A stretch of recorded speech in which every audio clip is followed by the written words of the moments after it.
ఈ నెల 11న జరిగిన రామగుండం మున్సిపల్ కార్పొరేషన్ ఎన్నికల్లో 41వ డివిజన్లో సిపిఐ కార్పొరేటర్ అభ్యర్థిగా పోటీ చేసి విజయం సాధించిన సిపిఐ నగర కార్యవర్గ సభ్యుడు మార్కపురి సూర్యను ఘనంగా సన్మానించారు.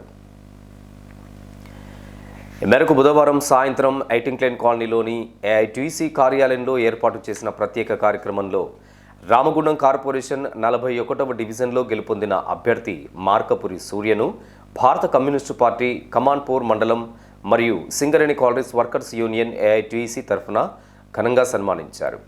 సందర్భంగా మార్కపురి సూర్య మాట్లాడుతూ తన గెలుపుకు సహకరించిన పార్టీ నాయకులకు 41వ డివిజన్ ప్రజలకు కృతజ్ఞతలు తెలియజేశారు. ప్రజాప్రతినిధిగా పార్టీ బలోపేతానికి కృషి చేస్తూ 41వ డివిజన్లో ఉన్న పలు సమస్యలను పరిష్కరించడానికి, అవినీతికి పాల్పడకుండా ప్రభుత్వం నుండి రావాల్సినటువంటి పథకాలను ప్రజలకు అందజేసి డివిజన్ను అభివృద్ధి చేస్తానని అన్నారు. పోటీ చేసి 41వ డివిజన్ కార్పొరేటర్గా నేను గెలుపొందిన తర్వాత నా ముందు 2 కర్తవ్యాలున్నాయి.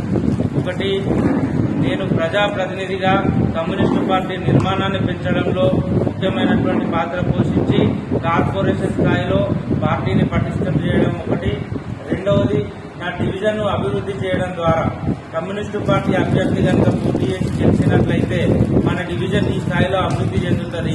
వాడిచ్చే 1000-2000 రూపాయలకు ఆశపడకుండా కమ్యూనిస్టు సోదరులను హక్కున చేర్చుకొని వాళ్ళని కార్పొరేటర్లుగా గెలిపించుకుంటే మన డివిజను 41వ డివిజన్ ఎట్లయితే అభివృద్ధి చెందిందో ఆ పద్ధతిలో అభివృద్ధి చెందుతుంది. అవినీతికి పాల్పడకుండా ప్రభుత్వం నుండి రావాల్సినటువంటి పథకాలు ప్రజలకు నేరుగా చేరుతున్నాయి. మధ్యలో బినామీ వ్యవస్థ కానీ, పంచాయతీ వ్యవస్థ కానీ, డబ్బులు తీసుకునే వ్యవస్థ కానీ లేకుండా నిక్కచ్చిగా కమ్యూనిస్టు కార్యకర్తలు పనిచేస్తున్నారు. బ్రోకరిజం అనేది లేదు అనే పద్ధతిలో నేను 41వ డివిజన్లో సేవలు అందించినట్లయితే మిగతా డివిజన్లకు నా డివిజన్ రోల్ మోడల్ అవుతుంది. రేపు పొద్దున ఒక్కడిగా ఉన్నటువంటి నేను కనీసం 10 మంది కార్పొరేటర్లను కమ్యూనిస్టు పార్టీ నుండి గెలిపించుకొని 10 మందిని కార్పొరేషన్లు అడుగుపెడితే రేపు పొద్దున అవసరమైతే అసెంబ్లీ ఎలక్షన్స్ లో మనకు ఉన్నటువంటి రిజర్వేషన్ పద్ధతిలో దాని మీద కూడా దృష్టి పెట్టడానికి సింగరేణి కాలరీస్ వర్కర్స్ యూనియన్ గుర్తింపు సంఘంగా ఉన్నది. అన్ని ప్రజా సంఘాలు కలిస్తే మనకంటే బలమైనటువంటి పార్టీ రామగుండంలో ఉన్నదని నేను భావిస్తలేను.